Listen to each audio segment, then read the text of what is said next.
Bueno, muchísimas gracias. Estoy un poco afónica, ayer estaba con fiebre y así que estoy aquí de milagro porque he cogido una gripe y bueno, pues mi compromiso y mi gratitud por venir a formar parte de esta interesantísima jornada, pues ha hecho que esta mañana coja fuerzas para poder estar aquí y poderos transmitir, bueno, mi conocimiento, mi experiencia.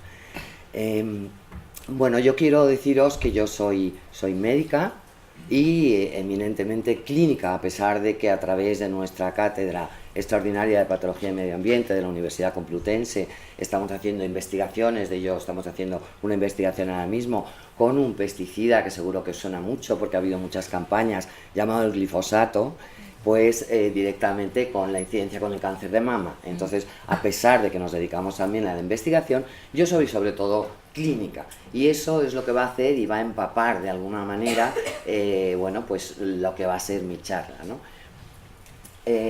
Voy a hablar entonces sobre la contaminación en salud, medio ambiente y el impacto diferencial de las enfermedades ambientales con las mujeres. El uso y abuso indiscriminado de sustancias potencialmente tóxicas ha propiciado la aparición de las llamadas enfermedades ambientales. Enfermedades ambientales, aquí pongo algunas de ellas, todas ellas por supuesto son multicausales, pero un denominador común importante en todas ellas sería precisamente los contaminantes ambientales.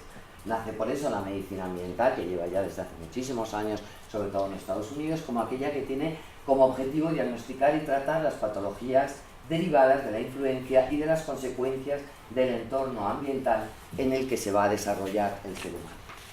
Poneros esto simplemente para decir que la Asamblea Parlamentaria del Consejo de Europa en el 2009 ya dice que es muy importante reconocer la medicina ambiental como una nueva medicina, como una nueva disciplina médica transversal y desarrollar programas de formación para estudiantes y médicos a nivel europeo. Y eso es lo que nosotros estamos haciendo. Voy a dar unos pequeños inicios y recordatorios, ¿no?, de la parte, porque como ya os digo que yo soy clínica, pues lógicamente voy a hablar un poco sobre todo esto. ¿Hay diferencia entre el metabolismo nutriente y el xenobiótico? Por supuesto que sí lo hay. Hay unas características especiales en los xenobióticos, se llaman xenobióticos porque son contaminantes tóxicos que son ajenos a la vida. Es decir, por eso precisamente se considera que es un xenobiótico. Y tiene unas características importantes, puesto que son lipofílicos, difícilmente excretables, acumulativos y su eliminación requiere una transformación en metabolitos hidrosolubles. ¿Cómo se van a metabolizar los nutrientes? Pues por supuesto, ya os lo sabéis todos, pero está claro que lo que se va a producir en ese metabolismo es un beneficio para el organismo, entra en anabolismo y va a ayudar a perpetuar la vida, ya que son los nutrientes lo que necesitamos para seguir viviendo. Por lo tanto, se obtiene energía, son elementos estructurales y reguladores de las funciones biológicas. En cambio, ¿qué ocurre cuando se metabolizan los xenobióticos? En el caso de los xenobióticos, no va a ser un beneficio, sino todo lo contrario. Va a ocupar un espacio, va a provocar alteraciones metabólicas, va a producir la generación de radicales libres, una respuesta inmunológica alterada, daños a la célula, incluido al ADN. O sea, en resumen, podemos ver claramente cómo un nutriente es absorbido, asimilado, puesto que forma parte de la vida, y después se elimina y durante ese proceso lo que ha hecho ha sido formar energía. Mientras que un xenobiótico va a ser absorbido, ya incluso a nivel intestinal, va a competir con algunos contaminantes que van incluso en el interior, por ejemplo, de los alimentos como pesticidas. Va a haber ya una cierta competencia en la absorción, incluso también en la vehiculización de los mismos, y además, cuando llegan al organismo, como no pueden ser utilizados para la vida, son ajenos a la vida, entonces no se pueden asimilar, por lo tanto, o se intentan eliminar, o se compartimentan, o se acumulan. Es una de sus características, como ya hemos visto. Durante este proceso, algunos incluso vemos que han podido aumentar su toxicidad. Algunos principios básicos que hay que conocer en la medicina ambiental, muy básicos, sobre todo me voy a detener en 3 de ellos de una manera muy sintética: la carga corporal total, la adaptación y la individualidad bioquímica. Con respecto a la carga corporal total, fijaros esta imagen, es decir, toda la carga de los contaminantes, que por supuesto no podría meter incluso en esta diapositiva, a los que estamos expuestos de forma diaria y que el organismo, cuando se expone a ellos, tiene que intentar de alguna manera negociar con ellos para seguir manteniendo su homeostasis, la capacidad del equilibrio para que no se genere de alguna manera la enfermedad. La adaptación es muy interesante, la visión de la adaptación, que no siempre nos la han transmitido de esta manera. Es el mecanismo de supervivencia que aparentemente permite que el individuo se acostumbre a una exposición aguda tóxica al objeto inicialmente de subsistir. ¿Qué ocurre? Tenemos al principio, se percibe la causa, se expone uno al tóxico, se percibe la causa, si ese tóxico continúa, estamos en contacto con él, se va a producir lo que llamamos la etapa 2, enmascaramiento o tolerancia, en la cual se va a producir un movimiento de los sistemas corporales inmune, metabólico, de toxificación, a un nuevo punto con el fin de acomodarse y de intentar ayudarnos a la supervivencia, ¿no? Y si continuamos con el tóxico, al final lo que vamos a llegar es a la etapa 3, fracaso del órgano. Esto es un ejemplo muy fácil en el que podemos ver, si nosotros a un niño de 8 o 10 años le damos un cigarro, ese niño ¿qué va a hacer? Ese niño lo primero que va a hacer es estar en esta etapa de alarma, va a vomitar, tiene náuseas, se marea, le sienta mal, tose, ¿vale? Si seguimos dándole, esa persona sigue fumando, ¿qué es lo que va a ocurrir? Se va a adaptar, es decir, va a comenzar con ese enmascaramiento en el cual ya deja de toser, ya aparece, y aparentemente pensamos que está más fuerte y que ya, porque el síntoma no aparece, porque está enmascarado, simplemente el síntoma no aparece, parece ser que ya no nos hace daño. Mira, ya no le hace tanto daño, ya no tose, ya no se marea. ¿Y qué es lo que ocurre? Que ahí aparece el enmascaramiento, esta tolerancia, y si continúa fumando, pues al final llegaría un momento en que efectivamente tendríamos ya las consecuencias que normalmente sabemos todos que se pueden tener una vez que utilizamos este hábito.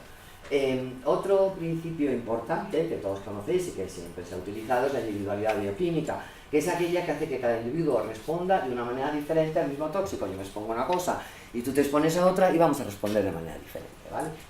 Eso ocurre con todo. El tabaco, hay gente que fuma y tiene cáncer de pulmón, hay gente que fuma y tiene bronquitis de repetición, y hay gente que fuma y se muere con 95 años fumando. Es decir, hay una serie de circunstancias como serían factores genéticos, el estado de nutrición y la carga tóxica ya incluso en el útero, el estado de nutrición y carga corporal en el momento de la exposición y los sistemas de detoxificación de enzimas inmune e individual de cada uno. Una vez que hemos visto esto, vamos a meternos quizá un poquito más ya a lo que estamos hablando de la diferencia de género. Principios específicos de género. Algunas generalidades. Está claro que hasta ahora creo que en las investigaciones médicas también se han tenido en cuenta muchos factores, incluso en los estudios en los animales, las diferentes especies, pero no se ha tenido tanto en cuenta lo que sería esa diferencia de género. Si realmente es macho o es hembra, es hombre o es mujer, no se ha tenido tampoco en cuenta. Creo que es importante, he cogido algunas publicaciones que he encontrado para que veáis cómo, de alguna forma, dependiendo de si lo que somos machos o hembras y por lo tanto tenemos estrógenos o testosterona, vamos a ser más capaces, por ejemplo, de detoxificar, como en este caso, por ejemplo, con un perfluorado. Los perfluorados están, por ejemplo, en las sartenes, los PFOA, seguro que habéis oído hablar de ellos, en esta capita antiadherente que hay, que poco a poco nos la vamos comiendo para que no se pegue la tortilla, etcétera. Bueno, como de alguna manera la hembra, en el estudio que se ha realizado con ratas, es más fácil que lo desintoxique más rápidamente que el hombre. Con respecto a otros estudios que se han hecho en el P450 con el TIP2J5, que es realmente uno que está de alguna forma, sobre todo es indicativo de procesos antiinflamatorios, vemos que sin embargo en el hombre funciona de manera mejor que en la mujer. Todos estos son estudios en los que vamos a ver las diferentes variaciones, es decir, cómo los estrógenos y la testosterona, nuestras hormonas sexuales, son capaces de modular diferentes citocromos, de tal manera que vamos a poder desintoxicar de una manera u otra en función de si somos machos o hembras, por ejemplo. Aquí vemos algunos estudios, también con respecto a la aromatasa, que ya hablaremos más tarde.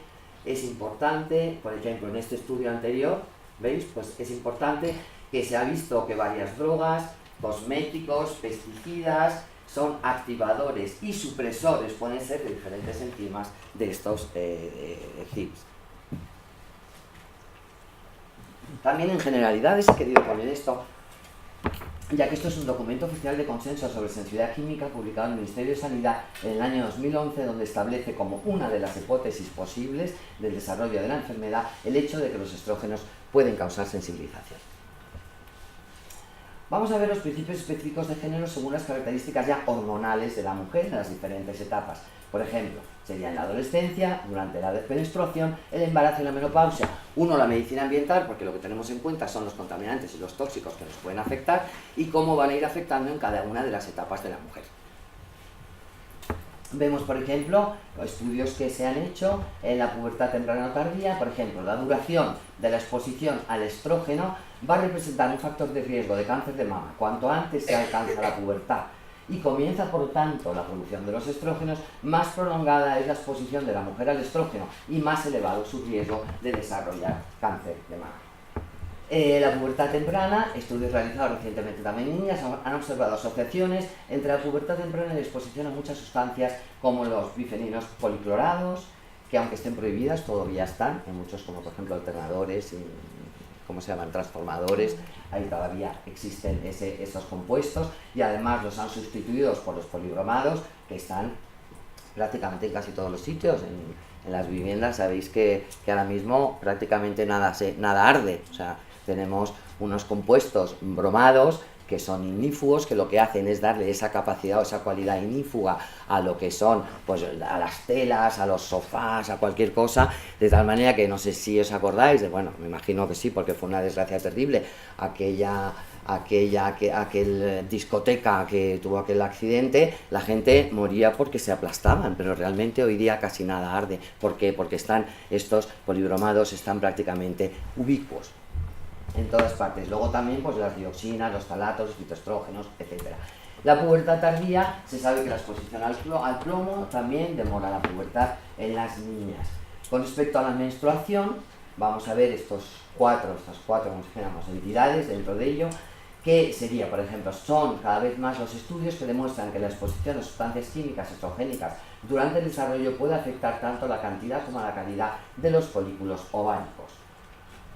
Las mujeres expuestas al plomo en su lugar de trabajo tienen hemorragias más intensas y prolongadas con respecto al ciclo menstrual. Las mujeres que beben agua también contaminada con clorodibromometano, que es una sustancia química que puede generarse cuando se utiliza cloro para desinfectar el agua, tienen ciclos menstruales más cortos.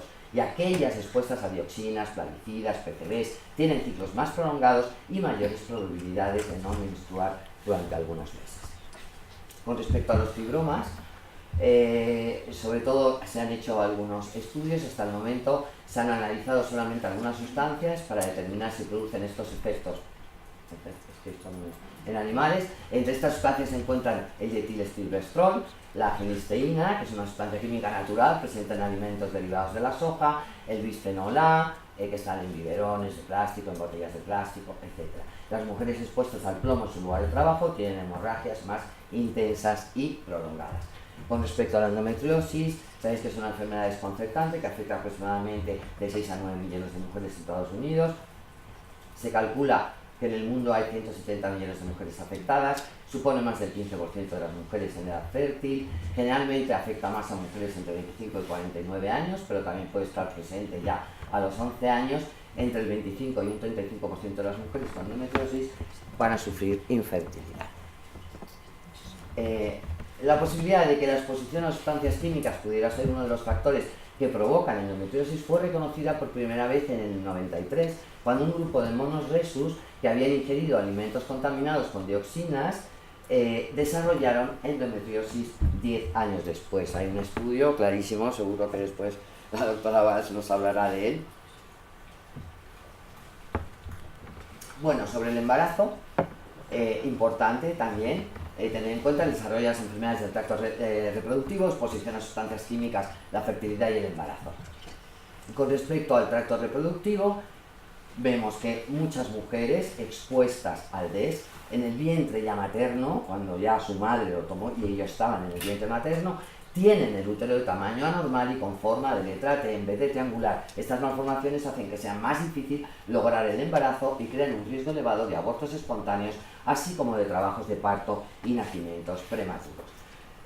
Con respecto a las sustancias químicas, la fertilidad y el embarazo, las niñas que sufren de restricción del crecimiento intrauterino tienen probabilidades de tener ovarios más pequeños y menos desarrollados, y luego en etapas posteriores de la vida no van a responder correctamente, de forma adecuada, a las señales hormonales que van a dirigir la ovulación. En consecuencia, mujeres, como cada vez vemos más en la clínica y en la consulta, con una mayor frecuencia de ciclos menstruales en los que no se produce la ovulación.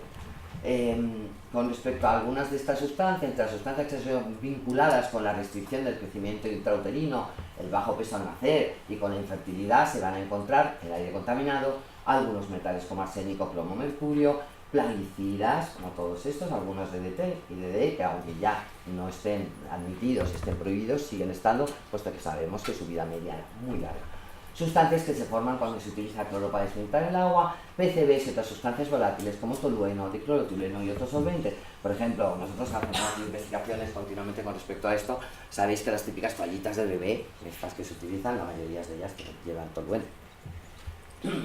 Exposición a sustancias químicas, seguimos con el embarazo, la fertilidad en el embarazo. Muchas de las mismas sustancias asociadas a la reducción de la fertilidad, como el plomo, plaguicidas, DDE, formaldehído, hidrocarburos clorados, también han sido vinculadas con abortos espontáneos, que como sabéis cada vez son más frecuentes. Estudios recientes realizados en animales indican que la exposición a sustancias como el bisfenol A también podrían causar anormalidades cromosómicas en el embrión. Estas anormalidades cromosómicas constituyen la principal causa conocida de abortos espontáneos acaecidos en distintos momentos del embarazo. Vamos a ver ahora la menopausia prematura. Normalmente puede ser de 45 a 55 años, aunque cada vez se ven más casos que es antes de los 40 años. Se sabe que los tratamientos de quimioterapia pueden desencadenar la menopausia de manera temporal o permanente, que las mujeres expuestas a dioxinas, DDT, DDE u otros plaguicidas, así como las mujeres que fuman, entran en la menopausia a edades más tempranas. Se ha comprobado en estudios realizados en animales y seres humanos que, por ejemplo, la sustancia química benzopireno, presente en el humo del cigarro, destruye algunos folículos ováricos. Todos estos compuestos, que tienen en común, son disruptores endocrinos. Imagino que, a ver, levantar la mano a las personas que hayáis oído alguna vez hablar sobre lo que es un disruptor endocrino. Disruptor. Un disruptor endocrino. Pues no veo muchos, a lo mejor menos del 50%. Bueno, los disruptores endocrinos son sustancias tóxicas en el entorno que tienen la capacidad específica de alterar nuestro sistema endocrino. Es decir, son alteradores hormonales. Lo que alteran es, sobre todo, la comunicación hormonal.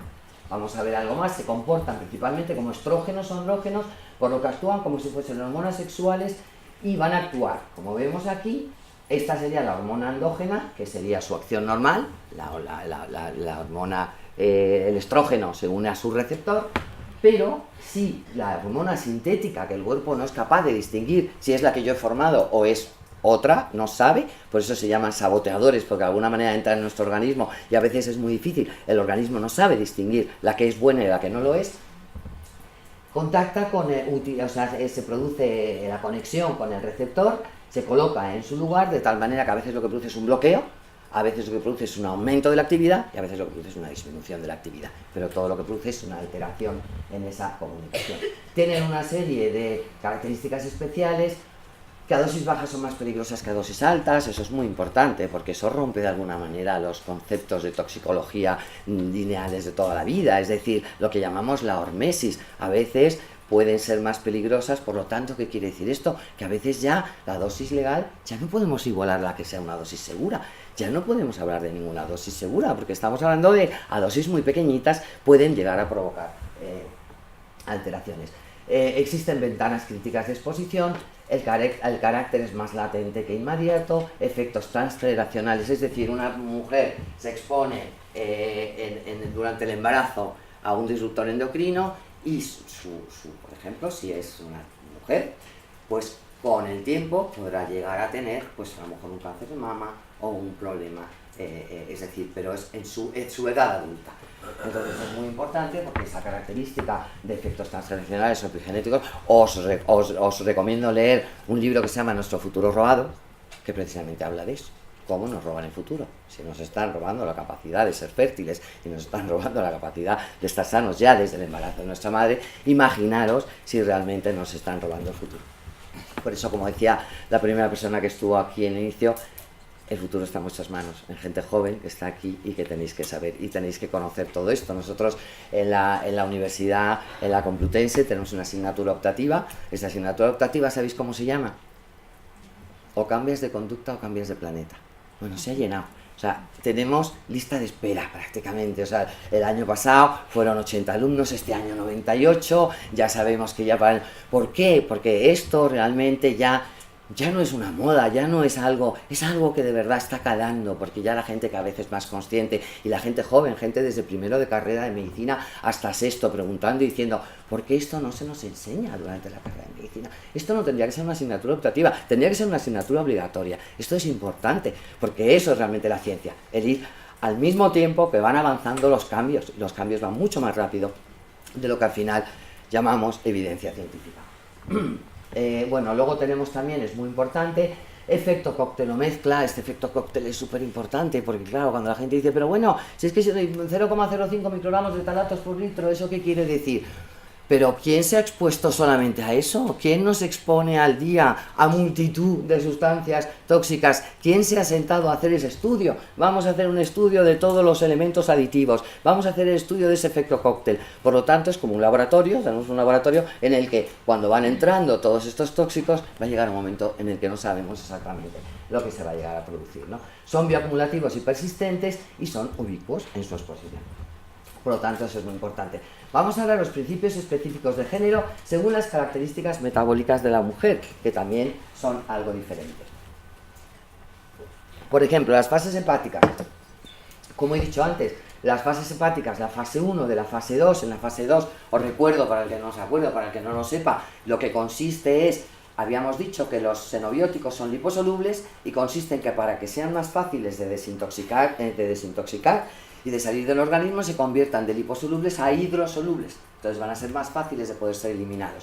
Ese es un poco, en forma muy sintética, lo que se hace desde la fase 1 a la fase 2. Bueno, pues en esta fase 1, donde está el citocromo, la familia de enzimas citocromo P450, ya hemos dicho antes cómo hay muchos, dependiendo de la hormona estrógeno o testosterona, van a modular de alguna manera la expresión de muchos TIP y por lo tanto no vamos a desintoxicar todos de la misma manera.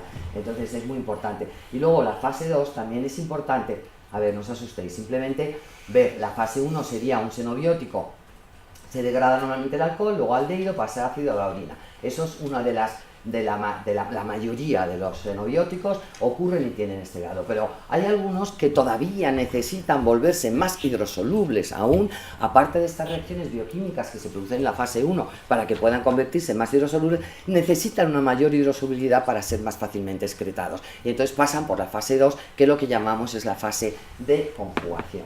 Entonces, en esta fase de conjugación, os cuento esto porque ahora va a haber una cosa muy importante que vais a ver de diferencia entre la mujer con respecto a la mujer, que es, estas son las fases en las que, por ejemplo, la que más nos va a importar ahora es la glucuronidación. Imaginaros que estas fases, esta segunda fase de la fase 2 hepática, lo que hace es como si fuera una carretera, una autopista, y nos encontramos con 6 peajes. Pues los tóxicos sí o sí tienen que pasar por ahí, los coches tienen que pasar por ahí. Si llega un momento en el que se acumulan o algo se atasca o alguna de esos peajes se estropea, pues ahí se acumulan los coches y el atasco. Bueno, pues en el organismo pasa un poco lo mismo. Esta ruta de glucuronidación es una ruta de las más amplias, porque es como si tuviéramos un peaje en la autopista que dijeras, venga, pues por este peaje pueden pasar todos los coches, de todos los colores, todos los tamaños. Solamente algunos que sean con estas características especiales van a ir pasando por las otras. Quiere decir que esta ruta es una ruta por la cual pasan muchísimos tóxicos y, sobre todo, que es lo que nos interesa, pasan aquellas sustancias estrogénicas, tanto tóxicas como no, es decir, también las que sintetizamos nosotros. Van a ser conjugadas aquí. ¿Qué quiere decir conjugadas? Que se une, por ejemplo, un estrógeno con una molécula y acaban siendo eliminadas. Vamos a ver por qué entonces es importante esto. Porque fijaros, este es el intestino, vamos a ver, ¿no? Entonces, ¿qué ocurre si en un momento determinado esta pasa nuestro xenobiótico, pasa por el hígado, se conjuga por la fase de glucuronidación y va duodeno y pasa al intestino? Y resulta que en el intestino, como todos sabéis muy bien, tenemos la flora bacteriana, y en la flora bacteriana tenemos una serie de familias, la proteolítica, la muconutritiva, la inmunológica. Bueno, pues fijaros, como el cuerpo es tan inteligente, ¿sabéis lo que hace la proteolítica? Es la encargada de sintetizar una enzima que se llama la beta-glucuronidasa, que ahora vamos a ver qué es lo que hace, pero según va pasando los años y nos vamos acercando las mujeres a la menopausia, necesitamos más estrógenos. ¿A que sí? Porque los vamos perdiendo. Entonces, fijaros, el cuerpo está preparado y dice, vale, pues entonces la familia proteolítica del intestino vamos a hacer que vaya aumentando con el tiempo, de tal manera que esta familia proteolítica, que es la que sintetiza, la que produce esta beta-glucuronidasa, sea mayor. ¿Qué es lo que hace entonces esta beta-glucuronidasa?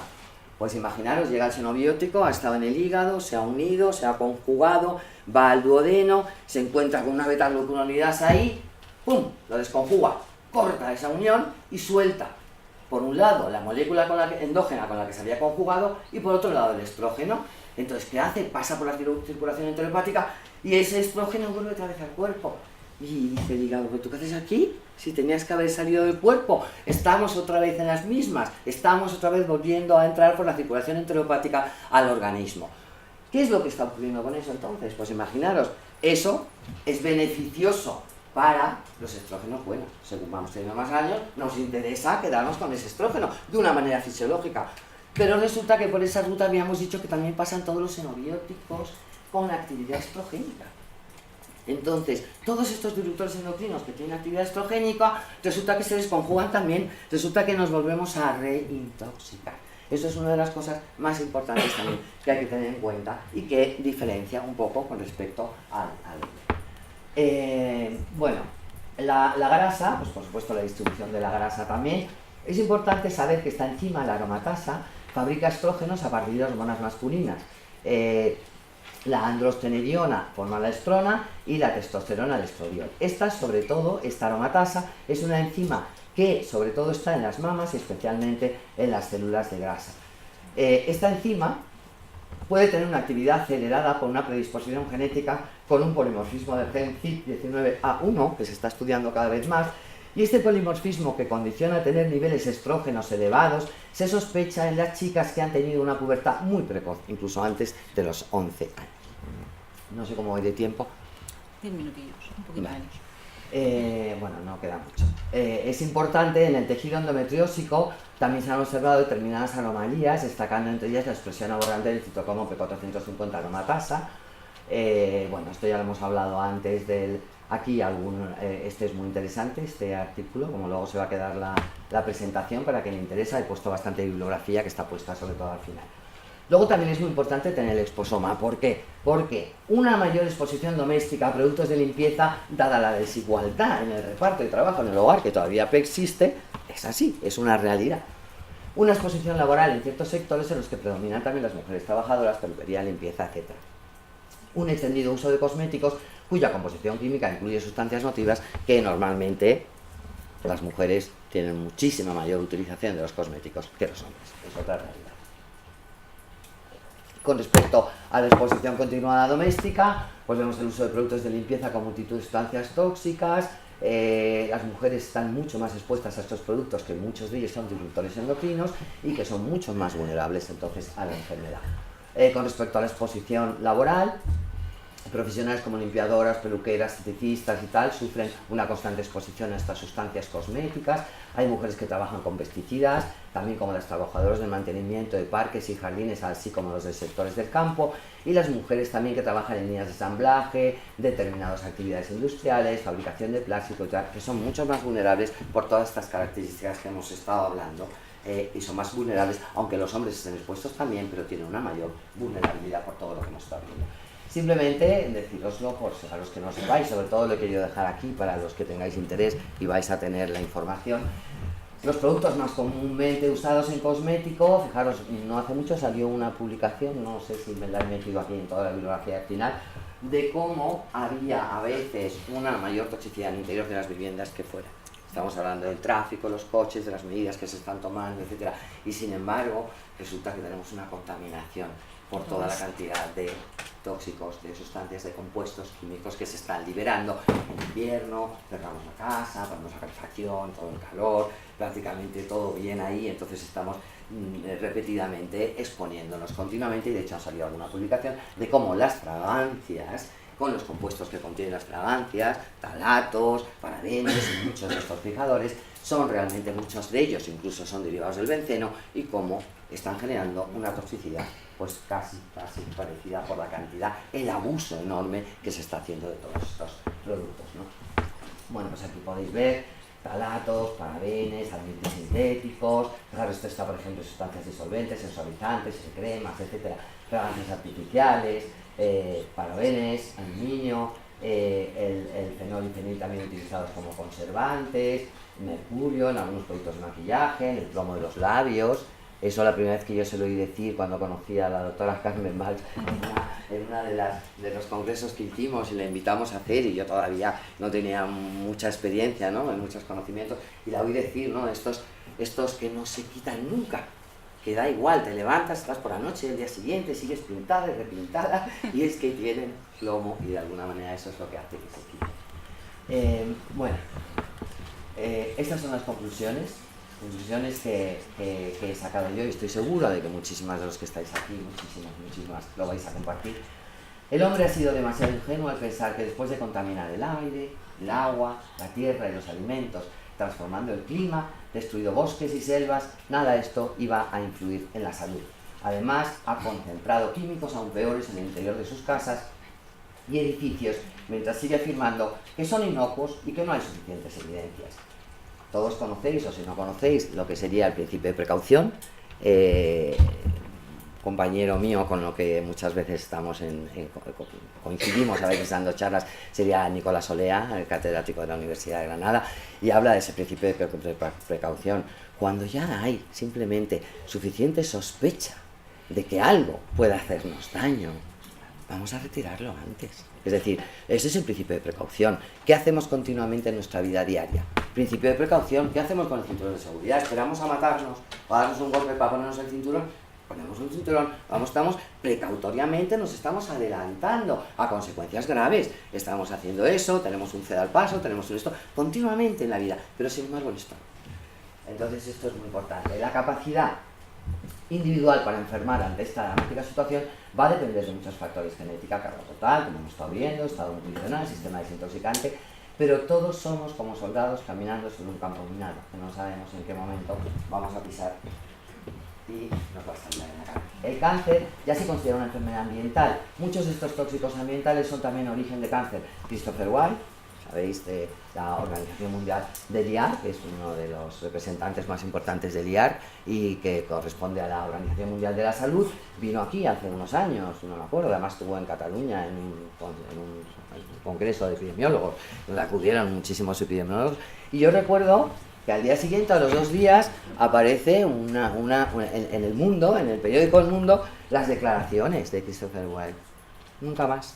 Un día, diciendo algo tan grande como esto: 2 de cada 3 cánceres se pueden evitar. Esas fueron sus palabras. Pues aquí estamos. Un medio ambiente saludable para todos no debería de ser un privilegio, sino un derecho básico, según Margot Bosch. Aquí os dejo bibliografía y muchísimas gracias.